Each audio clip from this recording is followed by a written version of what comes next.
There we go.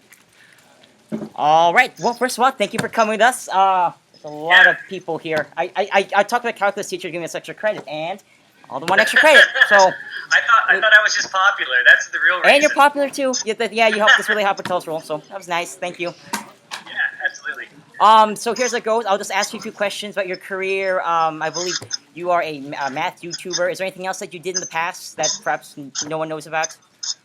I mean, I didn't really see many questions, so I don't know where you want me to start. I don't know. I can give you my life story if you want. Yeah, actually, why not? Why don't we start? I guess maybe from high school all the way to where you are now. Okay. Yeah, so high school. I was a very uninspired student. I went to a small little school. I grew up in Kentucky, and the school I went to doesn't have a reputation for being very good. You know, I think there were about 90 students in my graduating class, so it was a pretty small school. I remember Kentucky. I lived there for like 3 years. Did you? Where? Yeah, Louisville, Kentucky. Oh, okay. Yeah. That's where I went to private though, the Christian love of my Academy. life. Oh yeah, it's only city there, you know. So.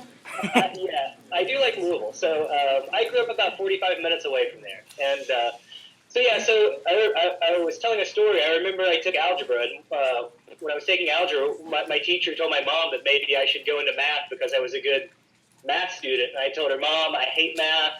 That lady's crazy. I'll never do that. And it turns out she was the smart one. So yeah, so I was probably not the most ambitious student in high school, and I regret that decision. I mean, good things ended up happening, but I definitely regretted it when I got to college because, you know, I had no scholarships and I was working. I worked full time as an undergraduate. I worked anywhere between 30 and 40 hours a week as a student while taking, you know, full time classes. So it was kind of a miserable experience. But I loved school. I didn't like high school, but when I got to college, I really enjoyed it. I wanted to be a philosophy major. My favorite professor, who was my philosophy professor, he kind of told me, you know, it's career-wise not maybe the best idea. So I'd been taking a lot of math classes. A lot of the philosophers I read about were also mathematicians, and that got me interested in mathematics, actually.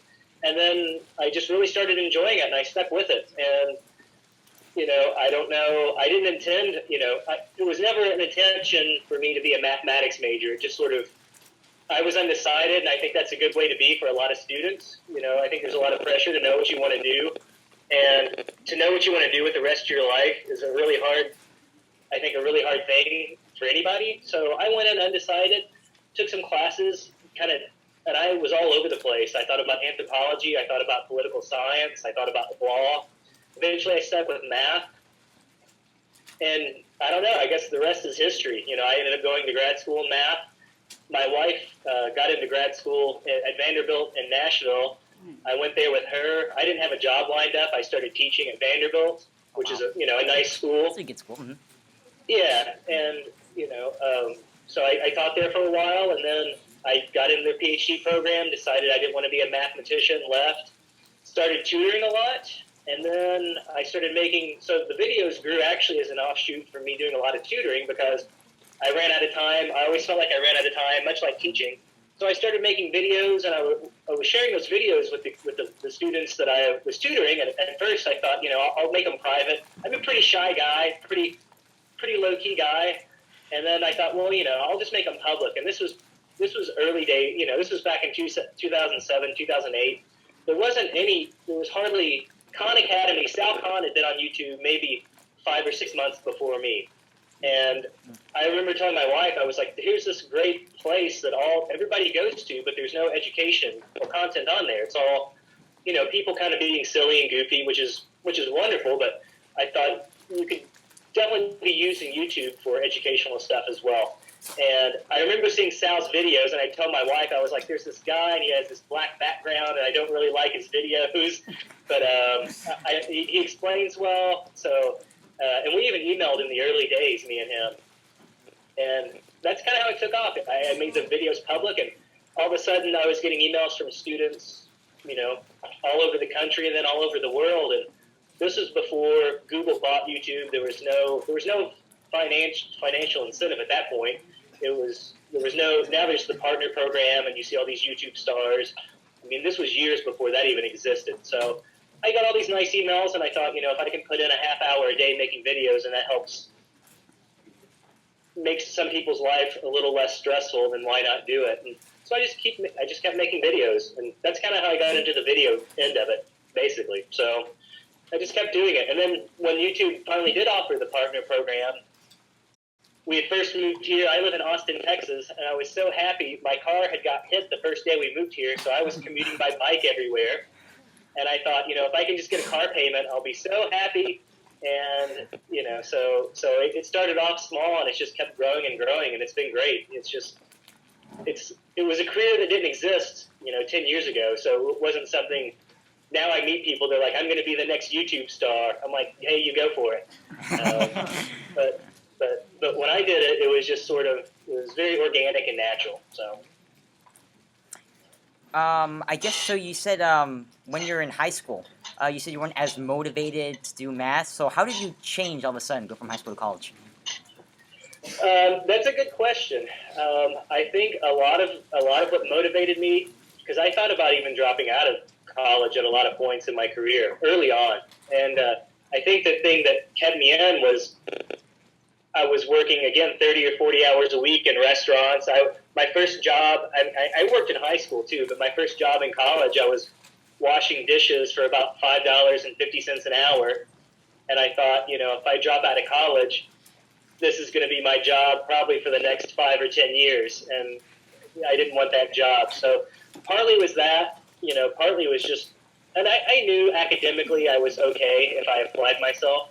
So a lot of it was just, persevering. And then, like I said, after a couple semesters, I liked school and I liked my professors. And once I found the stuff that I was interested in, and even through calculus, I wasn't really excited about it. It was probably after that, it was sort of the higher level classes that I got really motivated. And then I found a real passion for it. So it wasn't a feeling of like, oh, I have to go to school and take tests. It was something that I looked forward to. So I think it was just finding the thing that was right for me. And it's the same thing. People always sometimes ask me, what should I do? And my conviction is you should do what you love, because that's where you do your best work.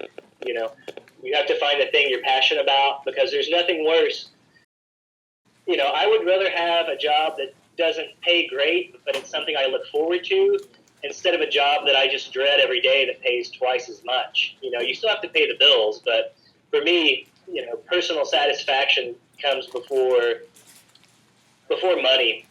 But it's a fine line too. I know some people that are starving artists and trying to be musicians as well here in Austin, and it's a rough go. So you have to figure out, you have to tread carefully. But yeah, I think it was just eventually, I don't know what it was about it that finally hooked me. It was something really beautiful about it. And I mean, a lot of it, even when you're taking calculus, it's like, here's a formula, here's a formula, here's a formula.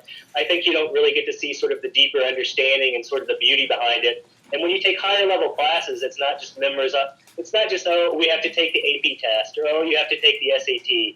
You actually start learning some of the ideas behind it. And that's where the beauty to me really came into it. And that's what really, it's very aesthetically pleasing. It's a beautiful subject, but most people don't really get to see that. They just are taught to memorize formulas with no real understanding or care about how to use it or when they'll ever actually use it, which is unfortunate to me. I think mathematics is taught really, really terribly in the U.S. at least. I mean, that's my only experience with it, which isn't to say there aren't fabulous teachers out there, but I think it's taught in a very dry and boring way, which is unfortunate. I mean, it could be taught much, much different, I think. Out of curiosity, what's the hardest math course you took? The hardest math course I took, they were all hard. I mean, it's all like the same level of difficulty. You're just sort of trying to keep your head above water, and then you kind of pass, and then the next one you're trying to keep your head above water. Definitely when I was in graduate school, like I said, I did a year at Vanderbilt working on my PhD. There were classes there that just, you would get like 10 homework problems and have 2 weeks, and at the end of the 2 weeks, I would have maybe 5 of them done, and that wasn't for lack of trying. It was, some of the stuff. Probably the hardest class I took was called Modern Algebra. There was a guy at Vanderbilt he's one of the top in the world. He just couldn't relate to my level of understanding. I mean, he was literally like Einstein level, and I'm down here just like kind of smart, really hardworking level, and it was a tough class. He was nice that he gave me a B. Fancy. What about how did you come up with the stuff that you teach? Is it based off of like your users' like requests, or is it based off I don't know, a book or something? Yeah. So where do the videos come from? It comes from a couple different places. Originally, it came from just people that I was tutoring. So, I had a wide variety of people that I was tutoring. So I would just kind of make videos related to any of that. When I came to Austin, I started teaching. I started teaching at the community college here. So I was teaching algebra classes, pre-calculus classes, and calculus classes. And usually every day I would go home, and whatever I taught that day, I would make videos about. So eventually I filled in most of those subjects. There's still a couple gaps. Now it's user requests, and a lot of it is just material that I want to know more about. There's things that I never really learned very well, so I try to go back and relearn them. Or it's just something that I think is new and interesting, and it's really whatever I want to do. That's kind of the wonderful thing about what I do. I can make whatever I want. But yeah, I definitely try to honor requests as often as possible. So try to keep, the reason why I'm able to do what I do is because people on YouTube, like the videos, and they're nice enough to come back and watch mine. So I definitely try to, and it's just a great community. YouTube's kind of crazy, but the comments I get, people are actually pretty nice. So I definitely try to honor requests as often as I can. This is a little bit on the side, but what's your thoughts on YouTube Red? What are my thoughts about YouTube? YouTube Red, the new service, yeah. I think I don't actually pay for it. I don't know. So as a service, I don't know what it's like. I think from their perspective, my guess is that Google has never made money from YouTube, and that's financially, I know that's a big issue for them. They're not, even though they have all these people watching videos, they're just either barely breaking even or not. And the revenue for all the YouTube creators across the board is doing not very good, and it's something that I talk about with other YouTube creators all the time. So my guess is that YouTube Red is just, I think it's sort of YouTube trying to dabble and figure out a way to make YouTube profitable is ultimately what I think they're trying to do with it. As a service, all they're really doing is getting rid of advertisements, and I'm sure a lot of you already use AdBlock or something else. I mean, a lot of people know about ad blockers. So it's hard to convince a lot of people to pay for a service when you can get around it. But yeah, I think they're trying to figure out a way to make money off of YouTube, and I wouldn't be surprised if sooner than later, if a lot of the free content goes away and it becomes a pay service. I wouldn't be shocked at all, but that's just me speculating. All right, so I guess back now to your career in math. I know.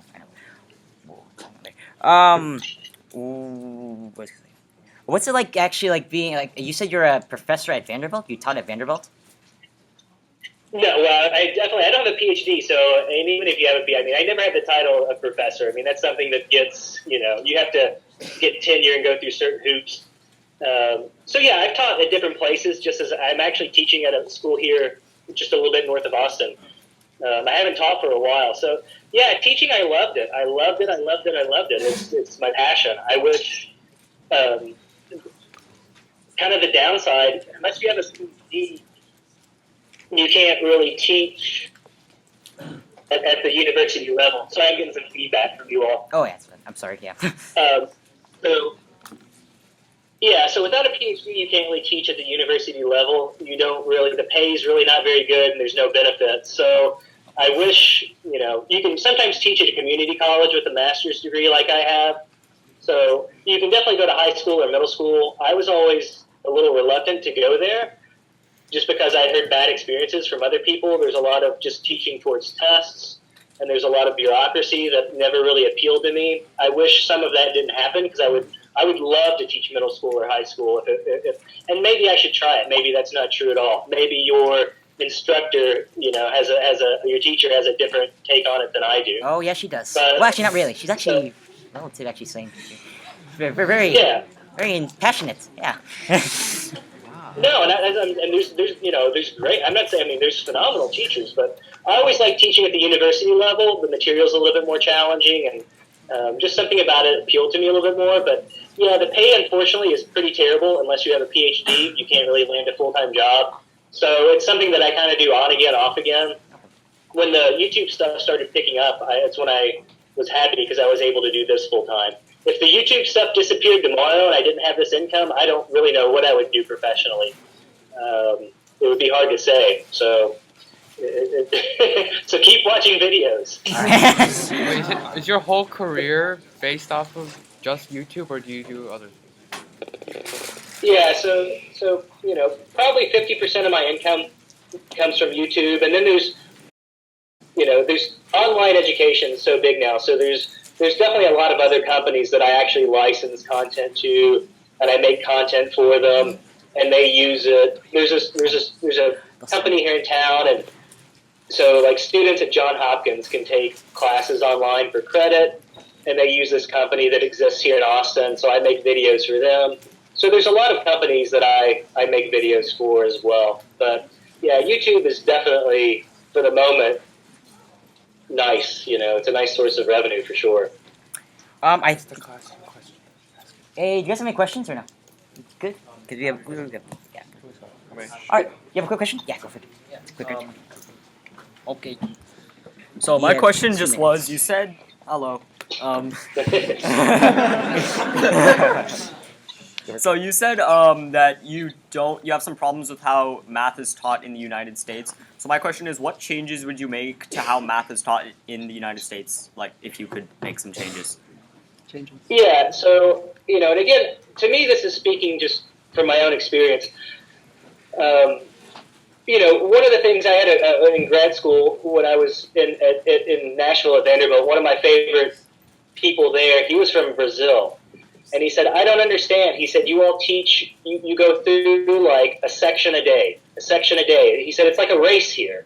And he said, if people don't understand, you say, I don't care. We have to run the race. And you just cover. So I think we cover so much material, but very superficially. Like, here's a formula, use it. Here's a formula, use it. Here's a formula, use it.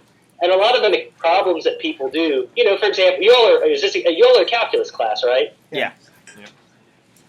So, so a lot of people are like, here's the product rule, boom. Here's the quotient rule, boom, boom. Here's this. And a lot of the problems you do are just largely mechanical. Here's how you take a derivative. Here's how you take a derivative. Here's how you take a derivative. Personally, I think you should cover much fewer sections that go much more in depth and, try to sort of give some real life motivation for why you should actually want to know this stuff. And I think a lot of that's lacking. And that stuff is usually harder to come up with. It's easy, just to say, here's how you take a derivative and then do 100 examples of the product rule. But, I think we should cover much less material, but go much more in depth on it. I think just even that would solve a lot of the, I think it would give people more of an appreciation. I mean, people don't like mathematics. Maybe you all do. And if you do, that's great. But I think, I think it's usually kind of it's not the majority of people that are excited about their math class. Most people dread it, and they say, and I was the same thing in high school. I was like, why do I need to know this? Why do I need to know this? And I never really felt like I got a satisfactory answer. And so, I think, and eventually you have to find your own motivation. Not everybody's going to love math, no matter what. Just like some people don't like history, or some people don't like whatever. We all have different subjects that we like. But yeah, I think spending more time and learning applications and going more in depth and finding uses for it, I think that would motivate and interest a lot of people a lot more. All right. Thank you. That's a good question. Thank you so much for coming. Can we take a quick picture with you really quickly? We have about 0 minutes. All right, who wants to be in the picture? Go in the picture. If you don't want to be in the picture, Be on that side. be on that side. Again, thank you so much for coming. Yeah, we've been having difficulty with math, so it helps a little bit, to know.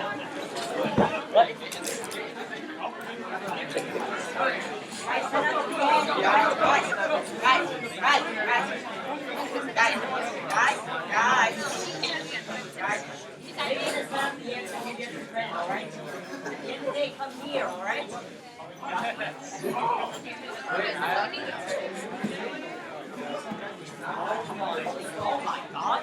Looks great. Looks great. Hey, Romeo, you're gonna have to send a picture to him, right? Yeah. Oh, shoot. There's a lot more people, but they're all right. Ready? 1, 2. One more. 1, 2. Yay! All right. All right. Make sure you come in the end, guys. Write the extra credit. All right? Hey, Romeo. You got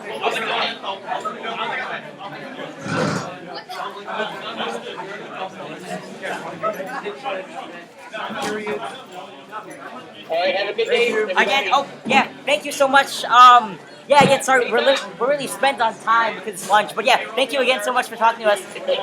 Yeah, Enjoy lunch. we'll see you. All right, bye.